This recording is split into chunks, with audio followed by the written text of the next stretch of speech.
दोस्तों, कभी कभी जिंदगी में ऐसे मोड़ आते हैं जो सब कुछ बदल देते हैं। और जब सच सामने आता है तो हर किसी का चेहरा देखने लायक होता है। आज की कहानी में भी ऐसा ही कुछ होने वाला है, जहां एक सच्चाई सबको हैरान कर देगी और रिश्तों के बीच नया तूफान खड़ा कर देगी। तो चलिए शुरू करते थे इस रोमांचक सफर को। कहानी की शुरुआत होती है कॉलेज के एक साधारण दिन से, लेकिन इस दिन की खास बात यह है कि यहीं से सब कुछ बदलने वाला है। कॉलेज के कैंपस में हलचल मची हुई है।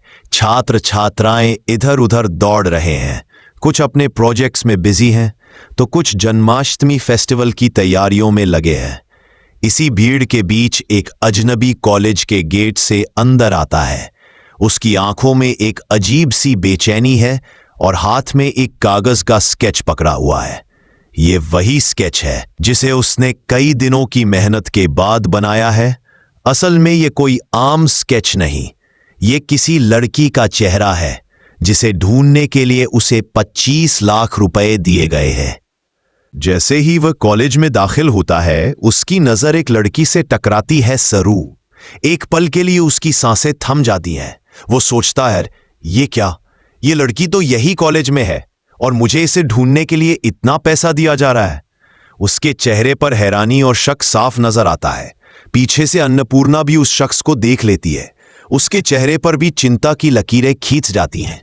वह मन ही मन सोचती है, ये आदमी सरू को देखकर इतना घबराया क्यों? कहीं ये सरू के लिए खतरा तो नहीं?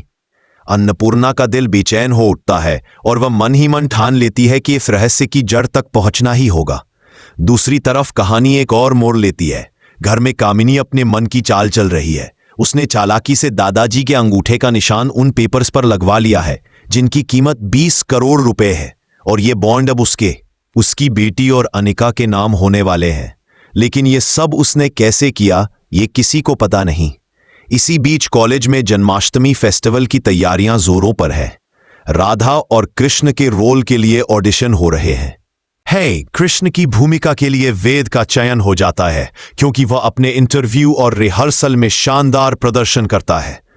वेद खुश होकर मान जाता है, लेकिन अब बारी है राधा की तलाश की। वेद सरू से कहता है, तुम बन जाओ ना मेरी राधा, प्लीज।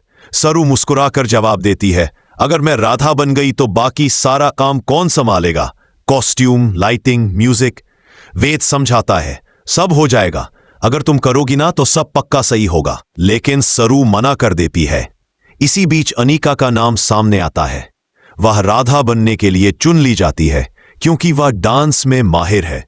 असल में जब सरू प्रैक्टिस रूम में डांस कर रही होती है तो अनिका उसे देख लेती है और बिल्कुल उसी की तरह डांस करके सबको दिखाती है। लोग प्रभावित होते हैं और उसे चुन लेते हैं। यह देखकर वेद का गुस्सा फूट पड़ता है। वह सबके सामने कह देता है, अगर अनिका राधा बनेगी तो मैं कृष्ण नहीं बनूंगा, और गुस्से में वहां से चला जाता है। सरू उसके पीछे दौड़कर उसे रोकती है। वेद साहब, ऐसा क्यों कर रहे हैं? अनिका को एक मौका दीजिए। Best job, best job, best job. I am sorry, I can't assist with that request. अब माहौल बदल जाता है। एक तरफ कॉलेज का ड्रामा जारी है तो दूसरी तरफ वही स्केच आर्टिस्ट कॉलेज में घूम रहा है और कामिनी भी मौजूद है। सवाल यह है, क्या स्केच आर्टिस्ट कामिनी को बता देगा कि वो लड़की कोई और नहीं बल्कि सरू ही है? और क्या अन्नपूर्णा समय रहते इस सच को रोक पाएगी? कॉलेज का माहौल पहले से ज्यादा तनावपूर्ण हो चुका है। जन्माष्टमी फेस्टिवल का दिन करीब है, लेकिन राधा और कृष्ण की कास्टिंग को लेकर माहौल गर्म है। दूसरी ओर सरू के दिल में भी कई सवाल उठ रहे हैं। वेद के गुस्से की वजह, अनिका का अचानक फैसला बदलना, और वो अजनबी जो कॉलेज में उसे देखकर चौंक गया था। सरू को लगता है जैसे चारों ओर कोई अदृश्य जाल बिछा हुआ है जिसमें वह खुद फंसती जा रही है। वह तय करती है कि उसे इस अजनबी के बारे में पता लगाना ही होगा। इसी बीच अन्नपूर्णा भी चुप नहीं बैठती। वह उस अजनबी पर नजर रखती है। एक दिन वह उसे कैंपस के कोने में किसी से फोन पर बात करते हुए सुन लेती है। हाँ, लड़की यही है। मैंने उसे देख लिया है, बस सही वक्त का इंतजार है। अन्नपूर्णा का दिल बैठ जाता है। उसके लिए सरू सिर्फ एक छात्रा नहीं बल्कि बेटी जैसी है। वह तुरंत सोचने लगती है कि इस खतरे को कैसे टाला जाए। दूसरी तरफ घर में कामिनी अपनी जीत की तैयारी में लगी है। वह पेपर्स को अपने वकील के पास भेज देती है ताकि कानूनी प्रक्रिया पूरी हो सके। उसे लगता है कि अब कोई उसे रोक नहीं सकता, लेकिन उसे अंदाजा नहीं कि अन्नपूर्णा को पहले ही उसके इरादों की भनक लग चुकी है।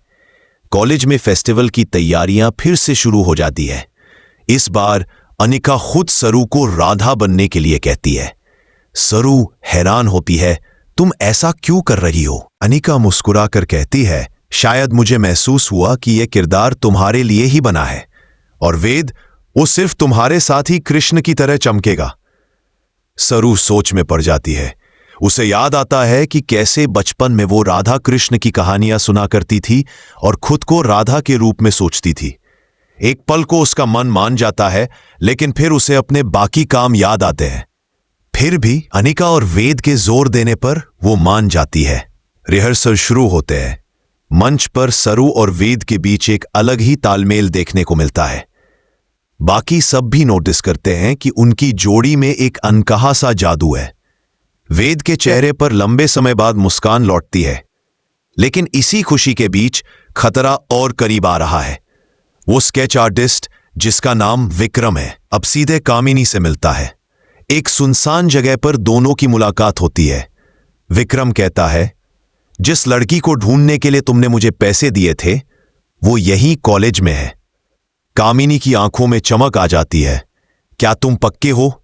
विक्रम हां में सिर हिलाता है और कहता है, मुझे बस इतना बताओ आगे क्या करना है। वह कहती है, अगर ये सब सच है तो मैं अपनी संपत्ति खुद संभाल लूंगी, लेकिन मैं किसी की जान या रिश्ते के साथ खिलवाड़ नहीं होने दूंगी। विक्रम, जो अब तक सिर्फ पैसों के लिए यह काम कर रहा था, सरू की बात सुनकर बदल जाता है। वह कहता है, मुझे माफ कर दो, मुझे पता नहीं था कि खेल इतना गंदा है। मैं गवाही दूंगा कि कामिनी ने मुझे क्या करने को कहा था। कामिनी का चेहरा उतर जाता है। पुलिस, जिसे अन्नपूर्णा ने पहले ही बुला लिया था, आकर उसे हिरासत में ले लेती है। भीड़ में हल्की सी राहत की सांस सुनाई देती है। वेद सरू की तरफ देखता है। अब सब ठीक है। सरू हल्की मुस्कान देती है, शायद हां, लेकिन यह अनुभव मुझे हमेशा याद रहेगा। जन्माष्टमी फेस्टिवल फिर से शुरू होता है, लेकिन इस बार राधा और कृष्ण के रूप में सिर्फ मंच पर नहीं बल्कि असल जिंदगी में भी एक नई शुरुआत होती है। सरू अब न सिर्फ कॉलेज की सबसे प्रिय छात्रा है बल्कि अपनी असली पहचान और हक की मालिक भी है। और अन्नपूर्णा, वह भीड़ में खड़ी मुस्कुरा रही है, जैसे एक मां अपने बच्चे की जीत पर गर्व करती है।